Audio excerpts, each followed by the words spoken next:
ఇలా నుంచి ఉంటున్నాడా జాంబవంతుడు. గొప్ప మాట అండి. 18 రోజులు సుందరకాండ ప్రవచనం అన్నాక నాకు కొంచెం ఆనందం కలిగిందండి.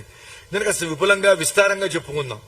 ఎప్పుడూ చెప్పుకునే అంశాలే కాకుండా కొత్త కొత్త అంశాలని కొత్త కొత్త కోణాల్లో భక్తులకు చెప్పే ప్రయత్నం చెయ్యాలి అని సంకల్పించాను.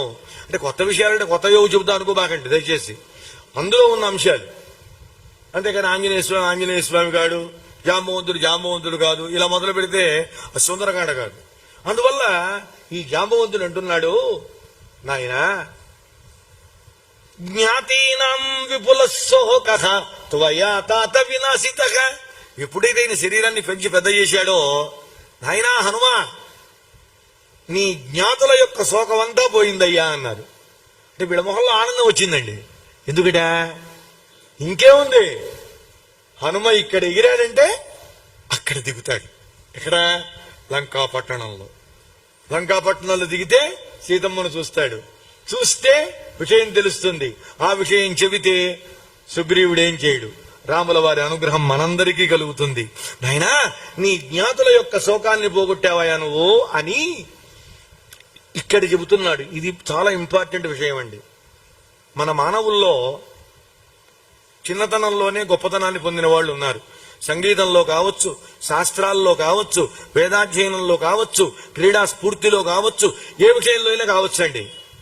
మేం గొప్పవాళ్ళమండి, మా అబ్బాయి గొప్పవాడండి, ఇలాంటి పిచ్చి పిచ్చి మాటలు చెప్పకూడదండి దయచేసి. అది వాళ్ళ గొప్పతనం మాత్రం కాదండి. ఈయన దేనివల్ల ఆ సామర్థ్యం పొందాడో చెబుతున్నాడు. ఎవరు? జాంబవంతుడు. ఇది ఉండాలి. ఏమిటది? ఋషీణంచ ప్రసాదేనా. మొదటిది కపివృద్ధమతేన చ గురూణాంచ ప్రసాదేన ప్లవస్వత్వం మకార్ణవం. ఇదండి. ఇవి ఉండాలి. ఇవి ఉంటేనే ఏదన్నా జరుగుతాయి. ఇవి లేకపోతే ఏం జరగవండి. అక్కడ ఏముండాలి? మన ఋషులు ఉన్నారండి. మనందరికీ ఉన్నారు ఋషులు. మనకి ఋషులు ఉన్నారు అన్న విషయం మనకి గుర్తులేదు.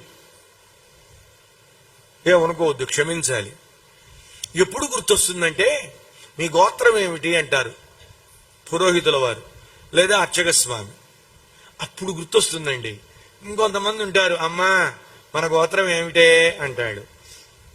మీ నాన్న అడుగు చెబుతా ఉండు నాయన అంటుంది ఆవిడ. ఏమండి మీ గోత్రం ఏమిటి? మన గోత్రం ఏమిటండి అంటుంది.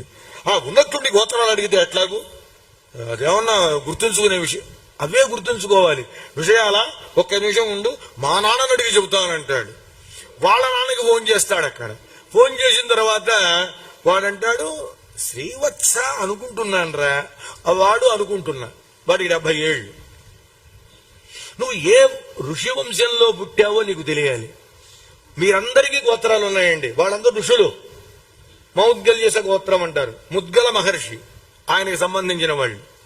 భార్గవులమ్యం పరశురాముని యొక్క వంశం వాళ్ళం. భరద్వాజుని యొక్క సంతతి భారద్వాజ. అంతే, చాలేదు. ఏమండి అంటే మనం ఎవరి సంతానం? మన పూర్వీకులు ఎవరు? మన వంశానికి ఎవరు ప్రధానం? ఋషులు ప్రధానం. ఎక్కడికి వెళ్ళినా ఫలానా వాడిని చెప్పుకోవాలండి. ఇవన్నీ నీకు ఎక్కడుంటాయి అంటే ప్రవరలో ఉంటాయి. ఎక్కడ పడితే అక్కడ ప్రవరలు చెప్పకూడదండి అన్నాం కదా అని చెప్పి. గురువుల ముందు, పీఠాధిపతుల ముందు, మంచి శాస్త్ర పండితులు మహానుభావులు వస్తారండి. వాళ్ల ముందు మాత్రమే వందనం చెయ్యాలి. వందనము అంటే వారి పాదములు పుచ్చుకుని నమస్కారం చేసి లేచి మళ్లీ ప్రవర చెప్పి మళ్లీ వందనం చెయ్యాలి. చతుస్సాగర పర్యంతం గోబ్రాహ్మణేభ్యః శుభం భవతో భార్గవాచ్యవన ఆప్నువాన ఔర్వాజామదజ్ఞ పంచారుషేయ ప్రవరాన్విత శ్రీవత్స సగోత్రః ఆపస్తంభ సూత్రః యజుశాఖాధ్యాయీ వెంకటలక్ష్మీంద్ర సింహాపలాచార్య శర్మ. అక్కడ ఆచార్యులైన ఎన్ని ఊర్ధ్వపుండ్రాలు పెట్టుకున్నా శర్మ అనే అనాలి. అహంభో అభివాదయే, భో అనాలి. ఆ పరమైనప్పుడు విసర్గ లోపిస్తుంది.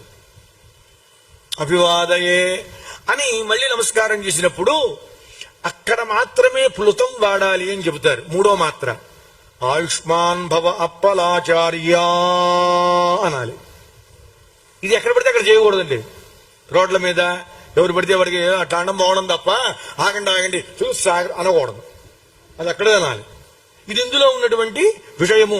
అందువల్ల ముందర మన పైన ఎవరి అనుగ్రహం ఉండాలి అంటే మనం ఏ ఋషి వంశంలో పుట్టామో వాళ్ళ యొక్క అనుగ్రహం మన మీద ఉండాలండి. Number 1 first point. రెండవది, మనం ఏ జాతిలో పుట్టాం, ఏ కులంలో పుట్టాం, మన వంశంలో ఎవరు పెద్దలు మహానుభావులు, వాళ్ళ అనుగ్రహం ఉండాలండి. రెండవది. మూడవది, మన గురువులు ఉంటారండి. గురువులు అంటే అజ్ఞానం పోగొట్టేవాడు. ఇప్పుడు అందరినీ గురువులు అంటున్నాం, అందరూ గురువులు కారండి. వాళ్ళు ఏవో సబ్జెక్టు చెబుతారు అంతవరకే, వాళ్ళు గురువులు కారు. ఎవడు గురువు అంటే మన అజ్ఞానాన్ని పూర్తిగా పోగొట్టిన వాడే గురువు. మన అజ్ఞానం అంటే ఏమిటి ఇక్కడ బాగా గుర్తుపెట్టుకోవాలండి. ఈ పాఠాలు ఏమీ కాదండి. మనమంతా కూడా జ్ఞానస్వరూపం. యథార్థంగా ఈ ప్రాకృతికమైనటువంటి లంపటంలో పడేటప్పటికీ మాయ ఆవరించింది. ఆవరించేటప్పటికి ఏమైంది? సత్యమైన దాన్ని అసత్యంగా, నిత్యమైన దాన్ని అనిత్యంగా, అనిత్యమైన దాన్ని నిత్యంగా, అసత్యాన్ని సత్యంగా భావించుకుని ఆ సంసార సాగరంలో పడి కొట్టుమిట్లాడుతూ ఉన్నాం. అటువంటి మనల్ని మళ్ళీ మన జీవుడు అనమాట. మనల్ని అంటే శరీరం ఇక్కడే పడిపోతుంది, ఇక్కడే కాలిపోతుంది, ఇక్కడే పూడ్చిపెట్టబడుతుంది. పరమాత్మ సన్నిధానానికి తీసుకువెళ్లి మనలో ఉన్నటువంటి ఈ అజ్ఞానాన్ని మొత్తాన్ని తీసివేసి జ్ఞానాన్ని కలిగించి పరమాత్మ యందు మనకు బుద్ధిని ఉంచి పరమాత్మ దరి చేర్చేవాడు, లేక పరమాత్మనే మన దగ్గరికి తీసుకొచ్చేంత సమశక్తి సంపన్నుడు ఎవరు అంటే ఆయనే గురువు, ఆయనే ఆచార్యుడు. ఆయన